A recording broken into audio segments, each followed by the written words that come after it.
नमस्कार। मैं डॉक्टर ओम प्रकाश बैरवा, सहायकाचार्य संस्कृत, राजकीय स्नातकोत्तर महाविद्यालय झालावाड़। आज हम शुक्ल यजुर्वेद की काण्व संहिता के 40वें अध्याय ईशावास्योपनिषद का अध्ययन करेंगे। इस मंत्र में यह बतलाया गया है कि जो मनुष्य आत्मघात करते हैं वे भयंकर लोकों को प्राप्त होते हैं।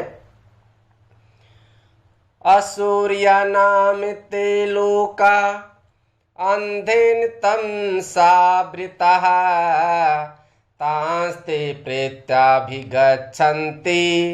ये के चात्महनो जनः।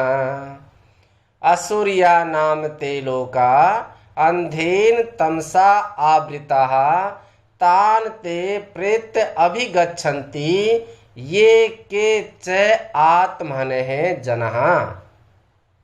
असुर्या नाम लोकः। असुर्या असुरों के नाम प्रसिद्ध लोक यानी लोक हैं। असुरों के प्रसिद्ध लोक हैं। ते वे अंधेन अज्ञान तथा दुख और क्लेश रूप महान तमसा आवृतः। तमसा यानी अंधकार से, आवृत्ता यानी आच्छादित है। असुरों के प्रसिद्ध जो लोक हैं वे सभी अज्ञान तथा दुख कष्ट रूप महान अंधकार से आच्छादित हैं। ये के च आत्महनः जनः। ये के च, ये यानी जो, के यानी कोई, च यानी और भी, और जो कोई भी आत्महनः जनः, आत्महनः आत्मा की हत्या करने वाले, चाहे वो दूसरे की आत्मा की हत्या करे या स्वयं की आत्मा की हत्या करे,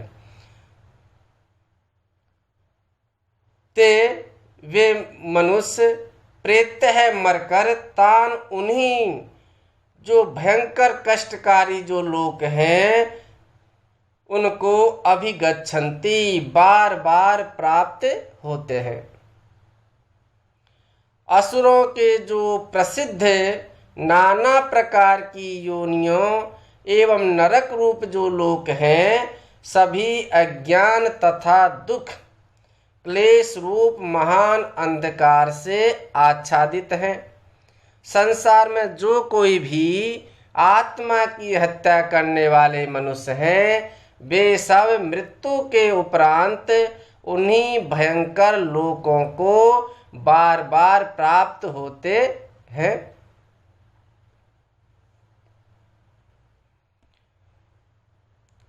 असुर्या और आत्महन जना ये दो शब्द महत्वपूर्ण हैं। असुर्या का अर्थ है वे लोग जहाँ असुर रहते हैं। वेद में असुर शब्द ईश और आत्मा के अर्थ में आया है। शारीरिक बल जिसमें हो और जिससे उस बल का अभिमान हो वह असुर कहलाता है। असुर्या का दूसरा अर्थ है ज्योतिहीन, प्रकाशहीन। इस प्रकार हम संक्षेप में कह सकते हैं कि जो केवल प्राण रक्षा में निरत है, शारीरिक बल को बढ़ाने में लगा है तथा आत्मबल के संपादन से मुख मोड़े हुए है, आसुरी संपत्ति से युक्त होकर पर पीड़ा में रत है, स्वार्थ संपादन में लगा हुआ है, वह असुर है। आत्महनः जनः। आत्महंता वस्तुतः वह है जो पूर्ण और अखंड आत्मा को एक देशीय और खंडित मानता है। देह ही आत्मा है ऐसा मानने वाला देहात्म बुद्धि वाला व्यक्ति आत्महंता है, आत्मघाती है, उस आत्मा के टुकड़े करने वाला है। वस्तुतः आत्मा अच्छेद्य है, अदाह्य है, अजर है, अमर है। यहाँ आत्महन से तात्पर्य बुद्धि नाश से है। बुद्धि नाश और आत्महन यहाँ पर्याय है। इस मंत्र का भाव यह है कि जो लोग आत्मा को अपने को अलग मानकर हनन करते हैं, हिंसा करते हैं, टुकड़ा करते हैं, अपने को दूसरों से अलग विशेष समझते हैं, वे असुरीय, ज्योतिहीन, आनंदहीन, अंधतम, दुख, शोक और भय से ग्रसित स्थिति में रहते हैं। ये जो मानव शरीर है यह बहुत कठिनाई से प्राप्त होता है। 84 लाख योनियों में भटकने के बाद प्राप्त होता है। इसका वर्णन गोस्वामी तुलसीदास जी ने रामचरितमानस में लिखा है।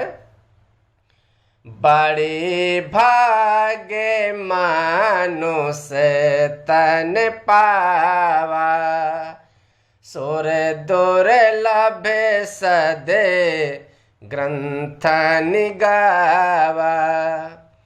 अर्थात मनुष्य शरीर बड़े भाग्य से 84 लाख योनियों में जीवात्मा के भटकने के बाद प्राप्त होता है।